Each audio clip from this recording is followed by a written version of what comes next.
Hi, I'm Doris from the Lightwork Experience, and these are the Spirit Baby messages from November 2024. The first message that came through was karma. They want you to understand how karma works and the fact that it is multiverse. It works on parallel dimensions and it works through all your past lives and parallel lives. So when you have this tendency to think, what's wrong with me? What did I do that I'm not able to have a child? I'm a good person. Everything's okay with me. Sometimes it can be something karmic that has happened in another life that is creating this absence of child in your life right now. Karma comes with karmic debts. Karmic debts can come in two ways, the positive and the negative. A karmic debt could be helping someone, supporting someone, being there for someone, having a child with someone, or it could be payback time for something that was painful from another lifetime. Just know that it's always about learning and growing and evolving. Karma could happen in many different ways within your family. You could have karmic soul contracts with your parents, with your spouse, with your kids. They also want you to know that divine timing is involved. A lot of the things in your life are scripted already, and things are going in a certain motion and in certain directions. You have to understand that for the Creator or for souls to come, everything is managed in a way for specific souls to meet at specific times. So the time of birth of your child is crucial. Your child will come to live its own life purpose. It will come as your child, but it will come to fulfill something for him or herself. And the time in which they choose to come can be linked to other souls. It can be their future spouse. It can be their future best friend. It can be linked with something in your family lineage. Sometimes someone in your family has to go, has to depart, has to pass so that a new soul can come in. And until and unless that happens, you won't be getting your child, and it has nothing to do with you. It's not a curse, it's nothing bad, it's just the way it is. But it's very interesting to keep in mind that everyone comes to fulfill something in a relationship. Children who come through you to fulfill their own life purpose will still have connections with you. They still need to understand, learn, and grow from it. The second message that was coming through was, did you ever try manifestation exercises? Something that came up was, it's okay for you to daydream, to picture your life with the child, to try and speak to the child, but there's something that has to be done together with your spouse. You should sit together and meditate if you want, but the idea is to set an intention and set a vision.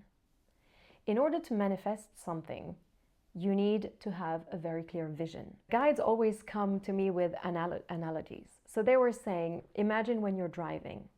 You're not turning your hands randomly. You first look somewhere and automatically your body is going to follow. So if you need to turn right, you look to the right, your hands are going to turn the steering wheel to the right.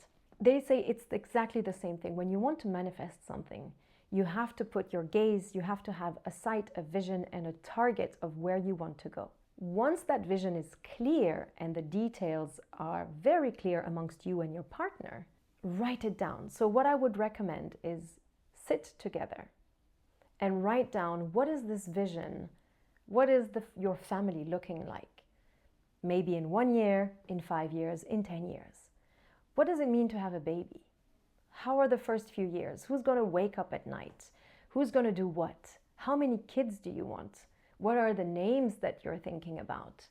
Who will quit their jobs? Will you quit jobs? Do you have people to help you around?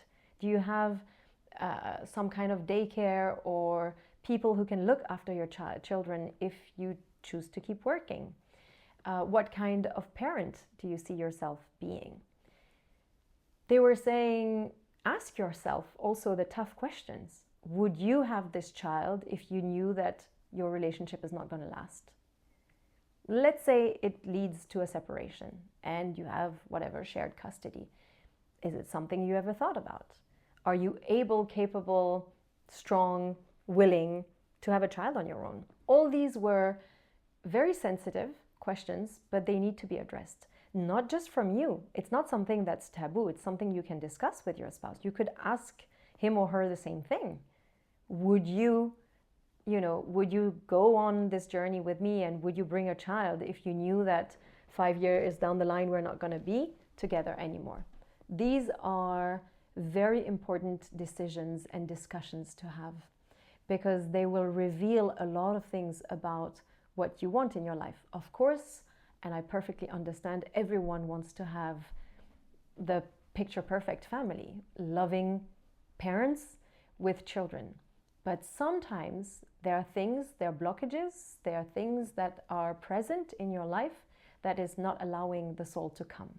So that deserves digging a little deeper and asking some uncomfortable questions.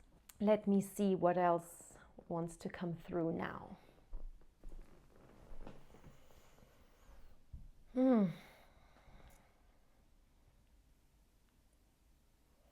Okay. They are saying, remember, if this journey is increasing your blood pressure, is making you itch, if you've got, if you're starting to have rashes, skin disease, if there is any pain, stress, physical symptoms of your fertility journey being a source of stress, this is your body telling you it is time to slow down. It is time to reevaluate, take a pause, take a break, and start focusing on all the positive things that you have in your life. All the things that are working for you.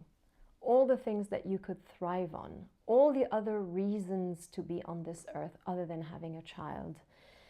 To focus on the positive and be grateful. And to remember not to miss your own life. Not to walk on the side of your own life, because your needs and desires are coming in your way of happiness.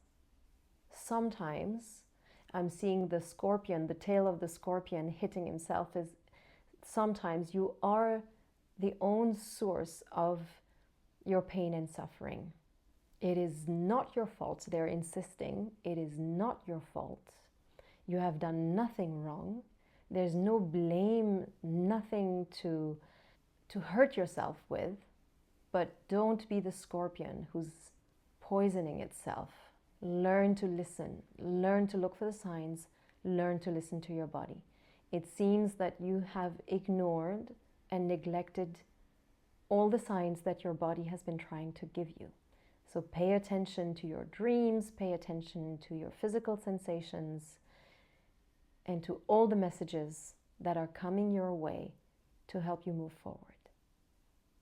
With all the love and the light within my heart and my being, I wish you a wonderful month of November, and I'll see you soon.